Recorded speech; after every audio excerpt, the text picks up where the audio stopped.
पूरे भारत में कहीं भी कभी भी सबसे कम किराए पर बुक करें वन वे टैक्सी rahultravels.com पर।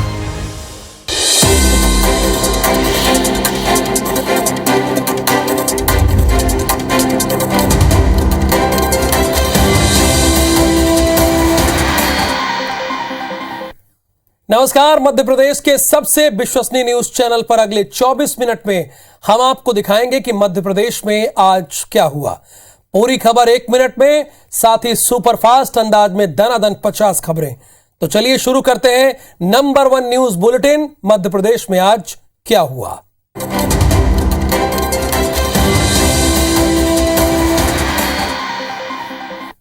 भोपाल के Maulana Azad national institute of technology के विद्यार्थियों का धरना प्रदर्शन फिलहाल खत्म हो गया है। कॉलेज प्रबंधन ने विद्यार्थियों की मांग मान ली है।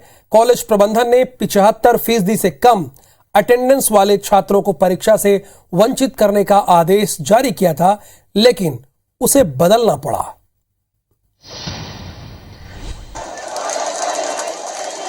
भोपाल के Maulana Azad national institute of technology के स्टूडेंट्स का धरना प्रदर्शन खत्म हो गया है।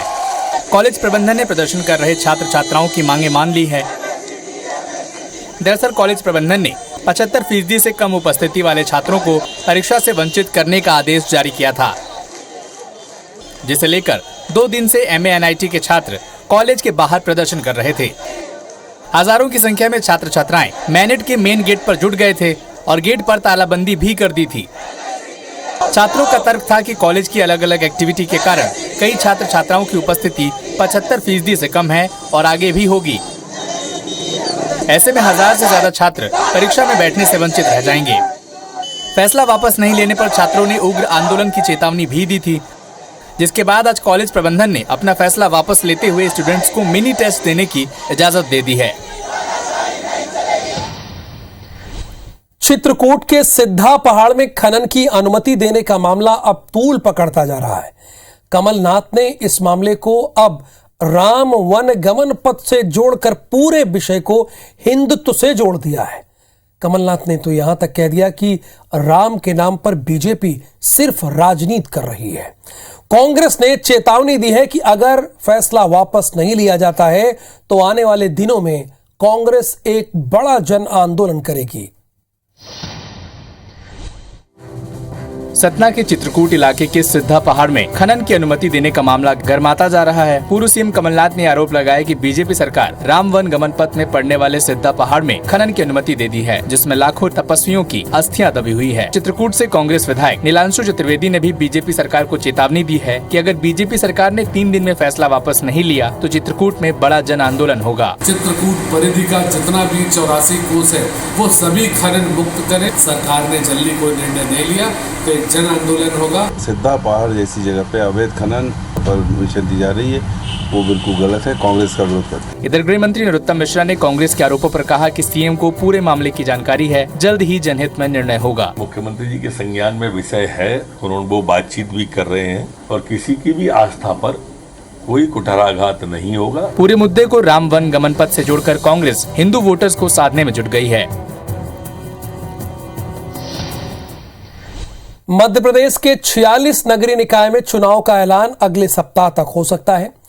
इन सीटों पर बीजेपी और कांग्रेस दोनों पार्टी अपना जोर लगाएंगे, क्योंकि इन सभी सीटों पर आदिवासी वोट बैंक का दबदबा रहा है और कहा यह जा रहा है कि 2023 चुनाव में प्रदेश में मौजूदा करीब 21% आदिवासी वोट किस ओर झुकेगा, यह चुनाव उसका पैरामीटर साबित होगा। एमपी में आदिवासी बाहुल्य 4 दर्जन नगरीय निकाय में चुनाव का ऐलान अगले हफ्ते हो सकता है। इन जिलों में वोट का आरक्षण पूरा कर जानकारी दी जा चुकी है। इन सीट का राजनीतिक महत्व इसलिए भी अधिक है क्योंकि आगामी विधानसभा चुनाव से पहले दोनों दलों की नजर आदिवासी वोट बैंक पर है। इन निकायों को आदिवासियों की पसंद के पैरामीटर के रूप में देखा जा रहा है। इनमें से कई निकाय तो नए बने हैं, जबकि बाकी का कार्यकाल अब समाप्त होने वाला है, जहाँ पर जीत हासिल कर दोनों दल अपना दावा मजबूत करना चाहते हैं। भारतीय जनता पार्टी ने गौरव लौटाया है आदिवासी समाज का, राष्ट्रीय गौरव दिवस की स्थापना की है। भाजपा शासन काल में आप देखें सबसे ज्यादा आदिवासी बहु बेटियों पर बलात्कार हो रहे हैं, देश में नंबर 1 है मध्य प्रदेश। 46 में से 37 निकायों में आदिवासी वोट बैंक का दबदबा है। एमपी में एसटी वर्ग के लिए आरक्षित 47 सीटों में से 30 सीटें जीतकर 2018 के विधानसभा चुनाव में कांग्रेस ने वापसी की थी। लिहाजा दोनों दल आदिवासी वर्ग को साध कर 2023 चुनाव में अपना अपना दावा मजबूत करना चाहते हैं। विंध्य में बीजेपी नेताओं ने पार्टी की मुश्किलें जरा बढ़ा दी है। पिछले कुछ दिनों में विंध्य के नाराज बीजेपी के विधायकों की एक्टिविटी और बयानबाजी और पार्टी लाइन से मैच नहीं कर रही है। 2023 के लिहाज से विंध्य इसलिए भी अहम है क्योंकि 2018 में विंध्य में बीजेपी ने एक तरफा जीत हासिल की थी और बीजेपी ये सीटें किसी भी हालत में गंवाना नहीं चाहेगी। विंध्य अंचल में 2018 में बीजेपी की एक तरफा जीत ने कांग्रेस को बड़ी लीड से रोक दिया था, लेकिन विंध्य में नाराज बीजेपी नेताओं ने पार्टी के सामने बड़ी चुनौती पेश कर दी है। रीवा जिले के सिरमौर से बीजेपी विधायक दिव्यराज सिंह ने जन्माष्टमी पर बांधवगढ़ में मंदिर नहीं खोलने पर सरकार के खिलाफ ही मोर्चा खोल दिया। तो रीवा जिले के सिमरिया से बीजेपी विधायक केपी त्रिपाठी ने जनपद पंचायत सीईओ के साथ बदसलूकी कर इलाके में बीजेपी की छवि को नुकसान पहुँचाया। मेहर से बीजेपी विधायक नारायण त्रिपाठी ने एक दलित महिला के साथ हुए अत्याचार का मामला उठाकर सरकार को ही घेर दिया। शहडोल के बिहारी बीजेपी विधायक शरद कोल पार्टी लाइन से हटकर क्रॉस वोटिंग कर चुके हैं। भारतीय जनता पार्टी सरकार ने भी विकास कार्यों में कोई कमी वहाँ नहीं छोड़ी है, इसलिए संगठन की स्थिति वहाँ मजबूत है और 2023 में भी उसके परिणाम आएंगे। इनके नेता विंध्य में बेलगाम हो गए हैं। आने वाले समय में विंध्य में सिर्फ कांग्रेस पार्टी चलेगी। बीजेपी की परेशानी इसलिए भी है क्योंकि विंध्य क्षेत्र के बीजेपी विधायक पहले भी लामबंद होकर कई मामलों में सत्ता और संगठन को झुका चुके हैं। देखना होगा पार्टी इस इलाके में अपने ही नेताओं के साथ कैसे पेश आती है।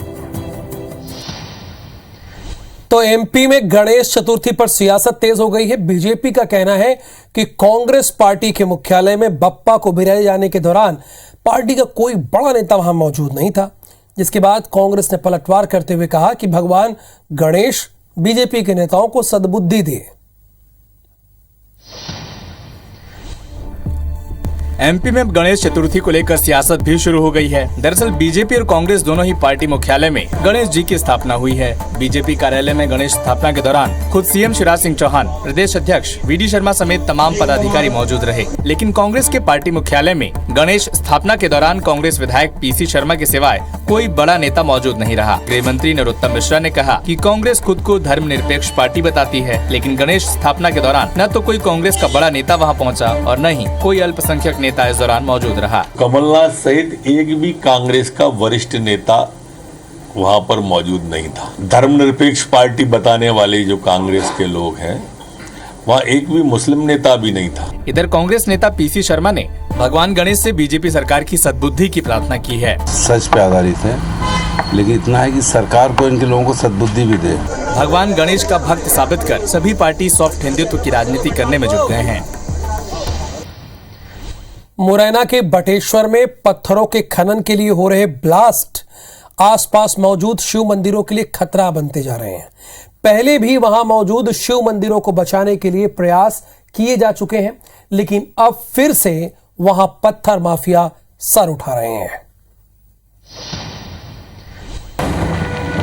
यस, ब्लास्टिंग हो रहे वो मैंने भी खुद देखा है। अब उसको जो ना हम लोगों को स्टेट एडमिनिस्ट्रेशन से टेकअप करना पड़ेगा, तो रुकेंगे नहीं तो खतरे में ही। ये बयान है सीनियर आर्कियोलॉजिस्ट के मोहम्मद का, जो मुरैना के बटेश्वर में शिव मंदिर के आसपास पत्थरों के खनन के लिए हो रहे ब्लास्ट से चिंतित हैं। उनका कहना है कि वहाँ पत्थर माफिया हावी हो गए हैं। लेकिन ये बीच बीच में होते रहते हैं, तो उसके लिए प्रशासन जो ना आगे आना चाहिए। सांसद विवेक सेजवालकर का कहना है कि उन्हें मामले की जानकारी है और इसे लेकर वे सरकार को चिट्ठी लिख रहे हैं। तो वहीं कांग्रेस के विधायक सतीश सिकरवार का कहना है कि ये माफिया की सरकार है। प्रयास करूंगा कि शासन को इससे अवगत कराएं, जिससे कि पर्यावरण की रक्षा भी हो। तो माफियों की सरकार है, मध्य प्रदेश की सरकार माफियों की सरकार है। 2005 में मुरैना के बटेश्वर में 9वीं से 11वीं शताब्दी के शिव मंदिरों की पूरी एक श्रृंखला थी, जो बाद में खंडहर में तब्दील हो गई थी। 2005 में के मोहम्मद ने इन मंदिरों के जीर्णोद्धार का जिम्मा संभाला और बटेश्वर में करीब 200 मंदिरों का निर्माण कराया। लेकिन एक बार फिर अब वहाँ पर पत्थर माफिया सिर उठा रहे हैं।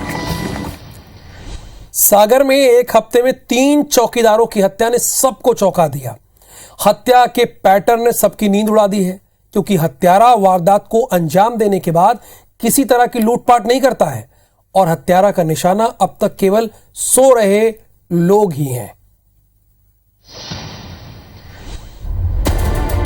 सागर में एक सप्ताह में 3 चौकीदारों की हत्या के बाद इलाके में सनसनी फैल गई है। हत्यारे का केवल चौकीदारों और सोते हुए लोगों को निशाना बनाना सबको हैरान कर रहा है। पहला मामला कैंट थाना क्षेत्र का है, जहां कारखाने में सो रहे चौकीदार के सर पर हथौड़ा और पत्थर मारकर हत्या कर दी गई। दूसरा मामला आर्ट एंड कॉमर्स कॉलेज के बाहर का है, जहां उन कॉलेज के चौकीदार के सिर पर पत्थर मारकर हत्या कर दी गई। तीसरा केस मोती नगर थाना क्षेत्र का है, जहां एक निर्माणाधीन मकान में सो रहे युवक के सिर पर फावड़े से हमला कर उसकी हत्या कर दी गई। सीसीटीवी फुटेज के आधार पर जो हमें मिले हैं और जो तकनीकी साक्ष्य मिले हैं उससे हम काम कर रहे हैं। अब बताते हैं कि हत्या का पैटर्न क्या है। यह हत्यारा सिर्फ चौकीदारों को निशाना बना रहा है। इसके अलावा इसकी नजर सो रहे लोगों पर भी है। ये सो रहे लोगों पर सिर से फावड़े, हथौड़े और पत्थर से हमला कर रहा है। लेकिन खास बात यह है कि हत्यारे का मकसद लूटपाट नहीं है। सीसीटीवी के फुटेज भी अलग अलग जगह के सागर से निकलवाए गए हैं। अति शीघ्र इसके निष्कर्ष पे हम आ जाएंगे। पुलिस मामले की जाँच कर रही है।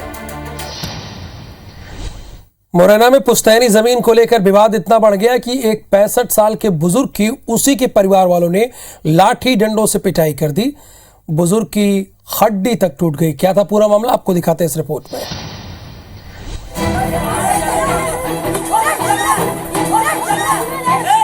ये तस्वीर है मुरैना के बागचीनी इलाके की। 65 साल के बुजुर्ग की पिटाई करते ये लोग उसी के परिवार के हैं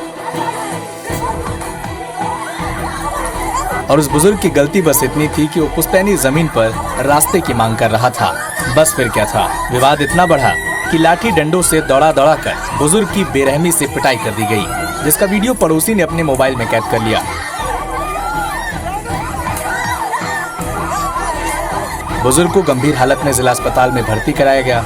मेडिकल जांच में सामने आया कि बेरहमी से पिटाई के बाद बुजुर्ग की हड्डी टूट गई है। जानकारी के मुताबिक एक ही पुश्तैनी जमीन पर रास्ता निकालने को लेकर विवाद चल रहा था। राजस्व का मामला भी आया था, लेकिन विवाद को देखते हुए वापस लौट गया, जिसके बाद बुजुर्ग के भतीजों ने उसकी जमकर पिटाई कर दी।